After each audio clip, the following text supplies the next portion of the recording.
Assalamualaikum warahmatullahi wabarakatuh. Bismillah, alhamdulillah, wassalatu wassalamu ala rasulillah Sayyidina maulana Muhammad wa ala alihi wa ashabihi mawalah, wala hawla wala quwata illa billah. Amma ba'd. Pada segenap teman-teman mata kuliah I'jazul Quran yang kami hormati, tadi di awal kuliah saya sudah menyampaikan sama Mas Ido terkait kolom komentar di YouTube.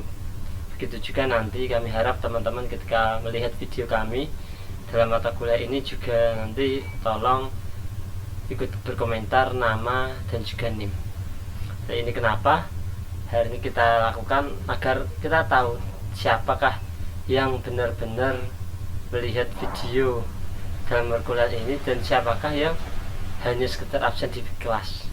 Karena secara otomatis kalau kita di grup di kelas itu Assalamualaikum, saya bilang begitu, lalu kalian mengucapkan Waalaikumsalam, itu otomatis terabsen hadir. Lalu tadi di grup juga Mas Afriansyah sudah menyampaikan, silahkan ada yang mau tanya enggak, tapi sampai 1 jam ternyata belum ada pertanyaan. Padahal ini bahasan yang cukup menarik sebetulnya jika kita gali, yakni perbedaan pendapat ulama mengenai i'jazul Quran. Tadi saya lihat dari Mas Idoh dan Mas Afriansyah, makalahnya sebagian besar diambil dari kitab Mabahis fi Ulumil Quran karya Manakhil Al-Qattan. Lalu ketika kami cocokkan, kebetulan kami di rumah punya kitabnya. Jadi kalau dulu ketika kami kuliah itu kami seringnya bawa Mabahis fi Ulumil Quran. Lalu Pak dosen dulu ketika salah satu dosen yang mengajar kami, ini Pak Zumrodi, beliau sering bawa Al-Itqan fi Ulumil Quran. Lalu pada kesempatan hari ini saya akan menambahi hal-hal yang mungkin belum disampaikan.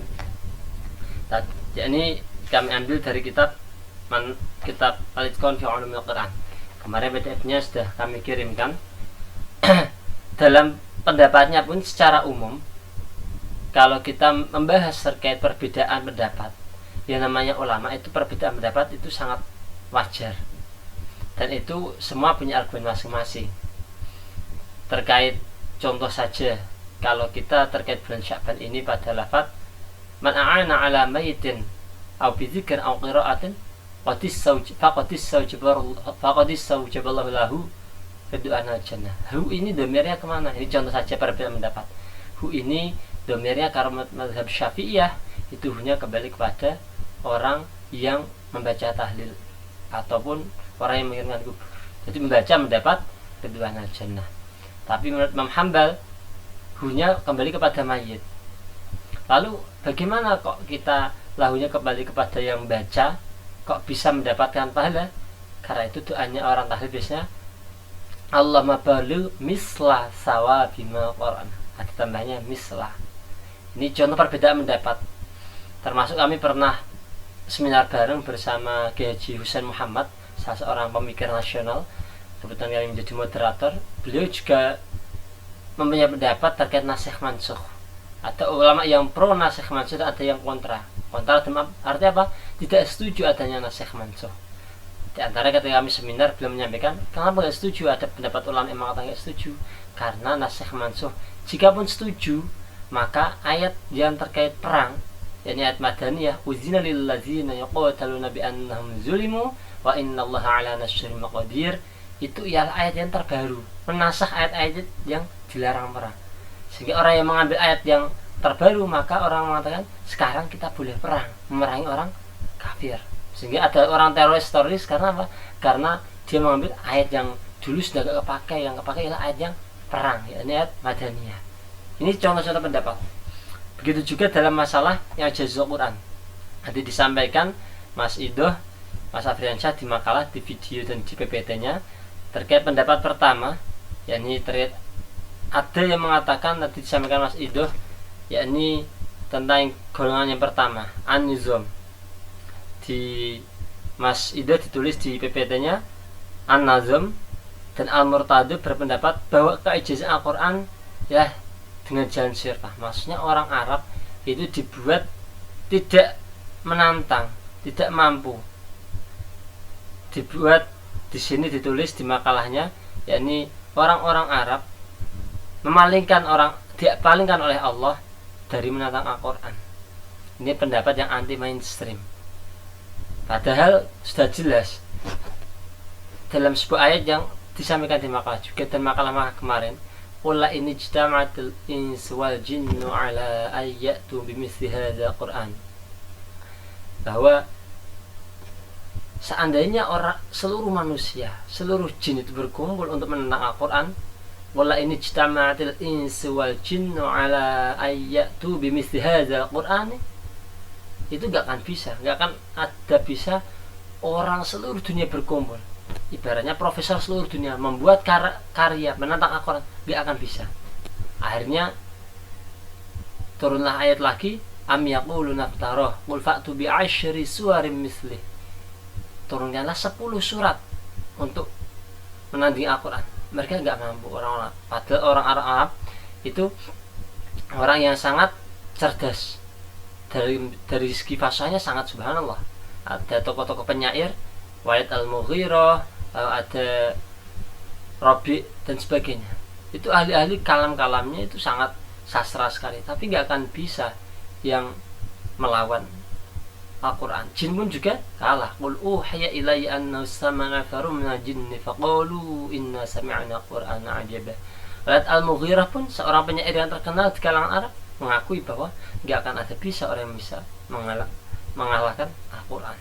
Ada orang yang buat al-filu mal-fil wa ma adraka mal-fil, buat tantangan gajah oh gajah menandingi al-qari'atu mal-qari'ah, itu gak akan bisa. Sehingga pendapat tersebut di sini diterangkan wa hadza qaulun fasidun. Pendapat ini pendapat yang sangat ditolak. Jadi pendapat yang mengatakan adanya syirah ini pendapat yang tertolak. Lalu disampaikan juga di kitab Al-Itqan, ada yang mengatakan sama, ini redaksinya hampir sama dengan yang disampaikan Mas Ido, ada perbedaan sedikit-sedikit. Yani mukjizat Al-Quran ada dalam domir yang tersimpan dalam lafaz Al-Quran. Ini pendapat yang lain. Contohnya ilhammat dhaifatan minkum an tafshala. Lalu ayat wa yaquluna fi anfusihim laula yu'adzibunallahu ma naqul. Di sini pun juga ada pendapat dari Imam Fakhruddin Ar-Razi, sebagaimana yang disampaikan Mas Ido, Ibnu Atiyah, dan juga ada pendapat Az-Zamalkani. Ini agak beda dari makalahnya Mas Ido. Ini wajah mukjizat Al-Quran ini terletak pada susunannya yang khas. Dan kalau kita perhatikan, susunan Al-Quran memang benar-benar berbeda, rasanya pun berbeda. Kita kalau ngaji, contohlah kita ngaji surat Ar-Rahman, Ar-Rahmanu 'allama al-Qur'an, khalaqal insan. Biasanya banyak apa? Fabi ayyi ala'i rabbikuma tukadziban.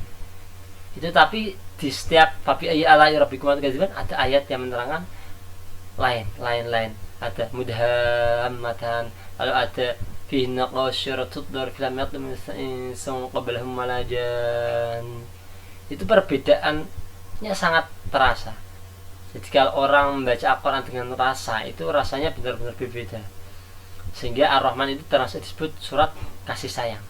Termasuk juga ada surat yang kita bisa merasakan perbedaannya banget, yakni surat yang tersebut di Al-Quran sebagai ahsanul qasas. Apa itu? Surat Yusuf. Itu sebagai sebaik-baik kisah ialah kisah Yusuf, karena kisah di sana sangat penuh dengan cerita yang sangat indah, mulai dari perjuangan Yusuf ketika dibuang oleh saudaranya, lalu sampai besar di penjara, bertemu dengan Zulaikha dan sebagainya. Itu sangat-sangat berbeda. Sehingga kalau kita belajar Al-Quran itu, mukjizatnya itu tidak hanya dari segi lafadznya aja, dari segi balaghahnya jelas. Tadi disampaikan pula di makalah, dari segi keilmiahnya jelas.